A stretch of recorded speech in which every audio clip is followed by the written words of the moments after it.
Hi, everybody. This is Emmy from the Graveyard Shift Talk Show. How's everyone doing? I hope you enjoyed our last episode, episode 3, Welcome to Trumpland. You can find, of course, all of our archived full episodes at www.blogtalkradio.com/The Graveyard Shift and our video feed at www.bidchat.com/Graveyard Shift. Or go to the App Store or Google Play Store and look up Bid Chat. And before I go any further, of course, this show is being brought to you by Words Take Flight Books, which is a great publisher, and they also offer editing services for all types of books. And if you can find more information about them by going to www.wtfbooks.net. So, without further ado, I have some interesting information for you guys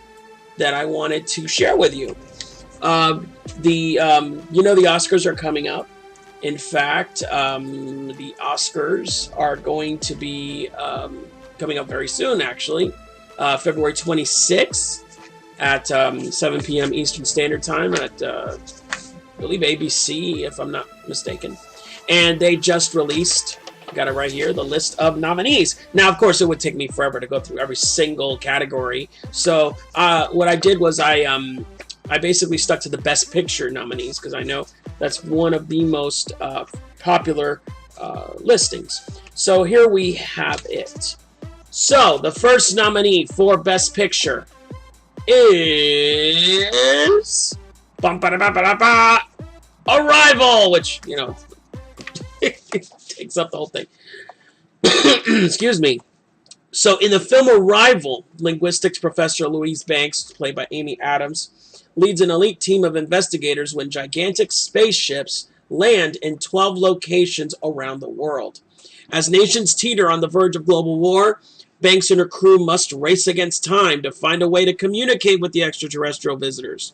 Hoping to unravel the mystery, she takes a chance that could threaten her life and quite possibly all of mankind. And fun fact, by the way, Amy Adams is... Okay, I know I saw her here. Believe... Oh, it was the director. Arrival is actually nominated for Best Director. So, awesome. There you have it. All right, so next film on the Best Picture list, Fences. Fences is based on a 1983 play by American playwright August Wilson, set in the 1950s, starring Denzel Washington and Viola Davis. There you go. And oh, that's them right there. And it's set in the 1950s. It is the 6th in Wilson's 10-part Pittsburgh cycle. Like all of the Pittsburgh plays, Fences explores the evolving African-American experience and examines race relations, among other themes. And, you know, of course, many, if not, pretty sure all of these films are still in theaters. I haven't had a chance to see all of them, quite frankly. In fact, I haven't seen any of them. But I know I've heard just nothing but good stuff about them, especially this one, Fences. Looks like Denzel might, in fact, he did get a leading Best Actor nod in this one. So Denzel is nominated for Best Actor, and really see what happens with that. And we've also got, I'm seeing if it's also nominated. Oh, and also Viola Davis nominated for Fences for her Best Actress. We've got Fences, and adapted screenplay. That's what I was looking for. So quite a few nominations for Fences. Next one up is Hacksaw Ridge. Hacksaw Ridge. Mel Gibson, believe it or not, is back in the limelight and back in the Oscars. I mean, every time this guy, say what you want about him, but the guy could direct a movie. He directs this biopic, true about World War II Army medic Desmond Doss, played by Andrew Garfield, which, by the way, great actor and nominated for Best Actor. Conscientious, Andrew Garfield plays conscientious objector Desmond Doss, who refused to take a life or even carry a weapon during World War II. Doss, by the way, it's based on a true story, so I don't mind revealing this. Doss was eventually awarded the Medal of Honor for saving the lives of, get this, 75 soldiers on the battlefields of Okinawa. This is a very famous true story in the military, and I'm kind of glad that it made its way to the silver screen. So any of you that have seen it, please let us know what you think of it. And you know, it looks great. I mean, I've seen the trailers. It looks fantastic. So, and again, you know, congratulations to Andrew Garfield for the Best Actor nomination. And I believe that it was also nominated for something else, if I'm not mistaken. Yep, Best Director. And Best Film Editing. Let's see here. Sound Mixing. And that's it. So that's quite a few nominations for Hacksaw Ridge. Next up on the Best Pictures nomination list, Hell or High Water, starring Jeff Bridges, Chris Pine, and Ben Foster. So Hell or High Water is a 2016 American Western, but it was made in the, you know, well, obviously, all of these were filmed in 2016. American Western heist crime film directed by David Mackenzie, written by Taylor Sheridan, whose script, by the way, was on the 2012 blacklist. The film follows two brothers who carry out a series of bank robberies to save their family ranch, and as I stated earlier, it stars Jeff Bridges, Chris Pine, and Ben Foster. And by the way, this is, as you can see, writer of Sicario, director of Starred Up. I've seen the trailers to all these. I've seen clips from them. You know, because since I have a talk show, I sometimes get, for your consideration, clips that I can see for myself what these movies look like. Tremendous acting in this. Jeff Bridges always blows me away. And for this film, I'm trying to see. Yeah, of course, as I thought, Jeff Bridges nominated for Best Actor in a Supporting Role. Let's see here. Hell or High Water. Also nominated for Film Editing. And does not... No, oh, also Original Screenplay. So congratulations, all of the cast and crew, Hell or High Water, for these nominations. And good luck, guys. Next up on the list, Hidden Figures. And by the way, if you haven't noticed yet, these nominations are listed by alphabetical order. And by the way, I'm sorry, I know the images don't fit, and you know, it's what I could find, so you can use your imagination. Hidden Figures. Based on a true story, this film is about Dorothy Vaughan, Mary Jackson, and Katherine Johnson, team of African-American women that provided NASA with important mathematical data needed to launch the program's first successful space missions, such as calculating the momentous launch of astronaut John Glenn into orbit, guaranteeing his safe return, and other missions. And you know, this film is actually everything that I've seen is just really, really awesome. I actually want to see, well, I want to see all of these, but I really want to see this one. So aside from Best Picture, Hidden Figures is also Octavia Spencer is nominated for Best Actress in a Supporting Role, and I thought there was another one. Maybe I'm wrong.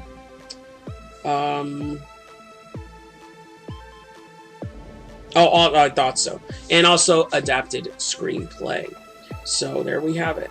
All right, next up on the agenda is La La Land. Are you surprised? I'm not.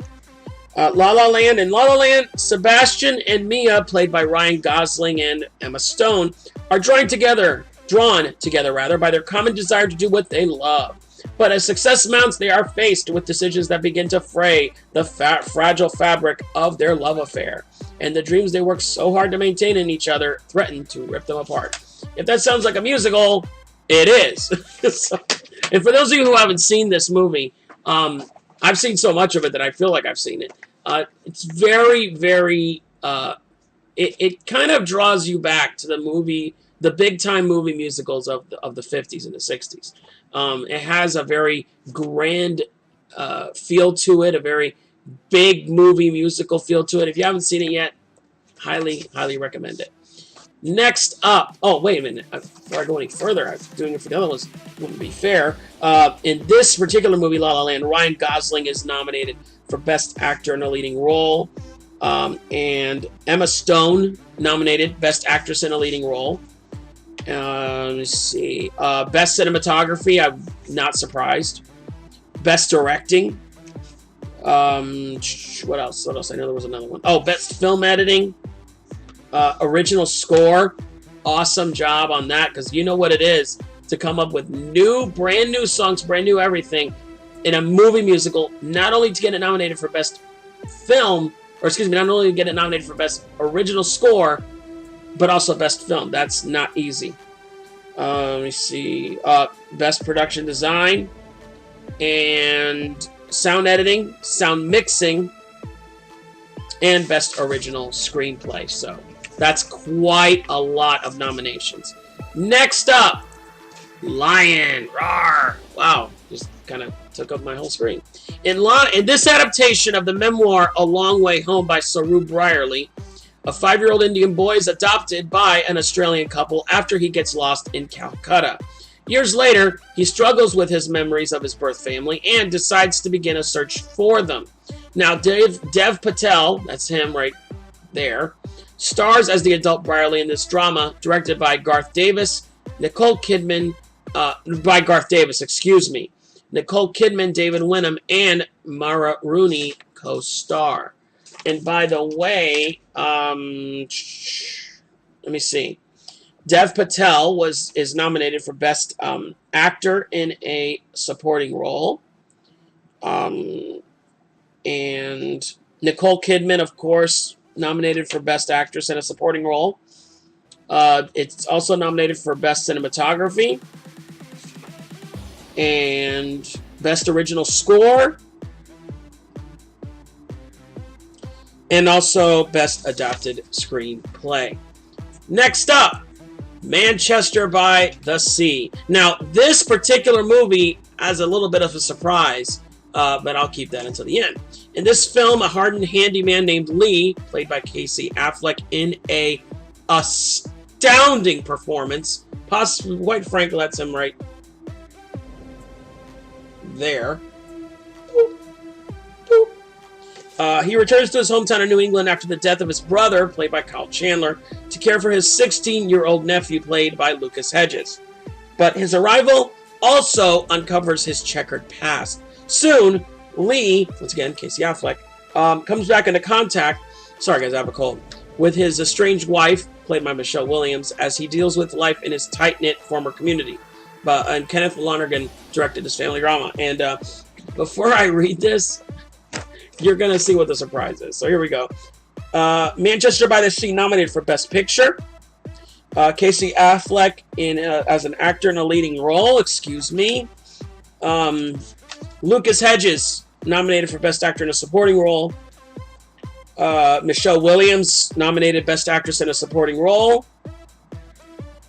And let me see.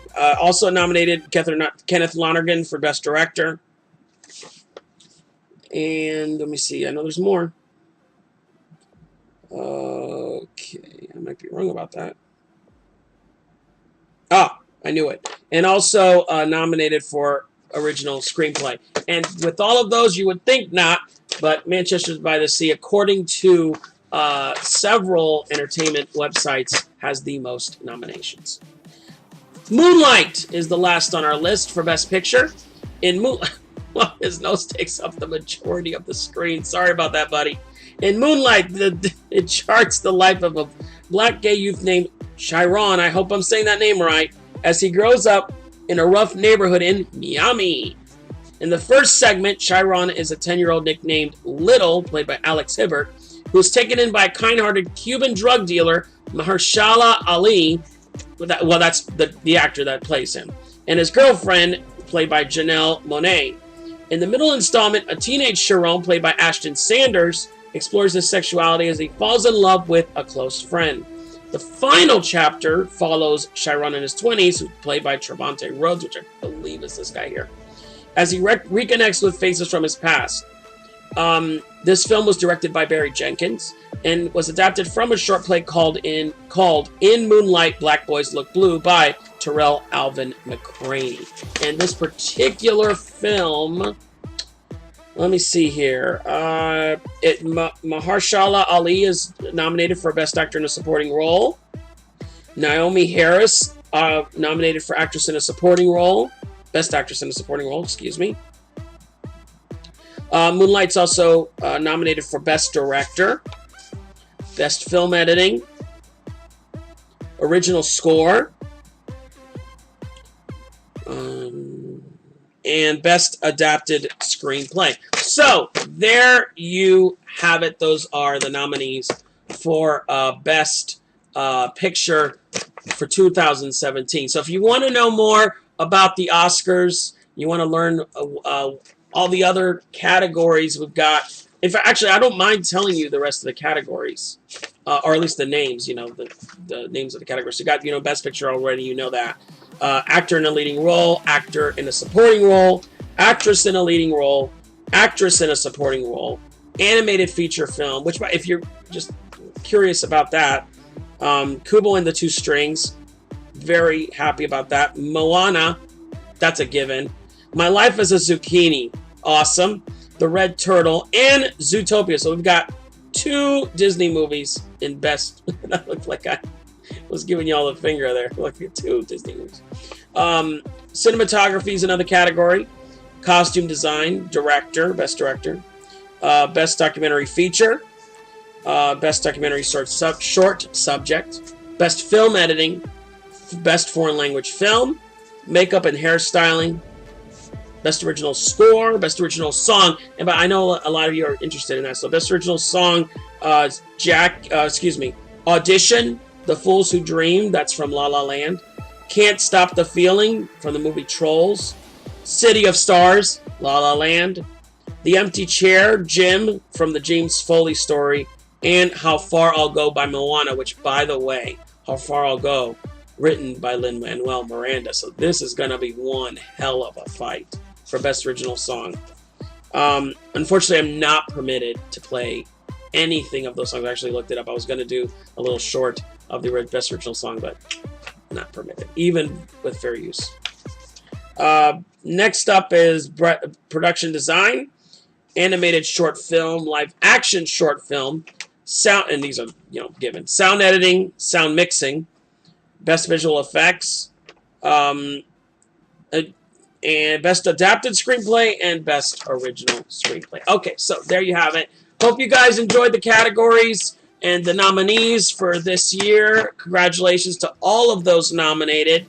I am actually a tiny bit disappointed, actually more than a tiny bit disappointed, that Deadpool was not nominated for Best Picture. I feel that Ryan Reynolds was gypped. I think he did an absolutely phenomenal job as Deadpool and as Wade Wilson. I don't understand why he was not nominated, because I thought he did great. But it's a shame, but there you have it. So what are you going to do? So the Oscars, if you want to know when they're going to be, February 26th, 7 p.m. Eastern Standard Time. And you can find out more about them by going to oscar.go.com. That's oscar.go.com. So once again, this is Emmy from the Graveyard Shift Talk Show, and I want to thank you for taking the time to watch this. Until next time, guys, be on the lookout. February 4th, I will be interviewing Dr. Paul Bearer II, or Dr. Paul Bearer II, rather. So be on the lookout for that interview. And as usual, Saturday nights, 8:30 p.m. Eastern Standard Time, you can catch the Graveyard Shift Talk Show live. Hopefully my voice will be better by then. On blogtalkradio.com/The Graveyard Shift. Simulcast in audio and in video. Bidchat.com/Graveyard Shift. Or you can just download BidChat at your App Store or Google Play Store. Thanks again, guys. This is Emmy, punching out for now.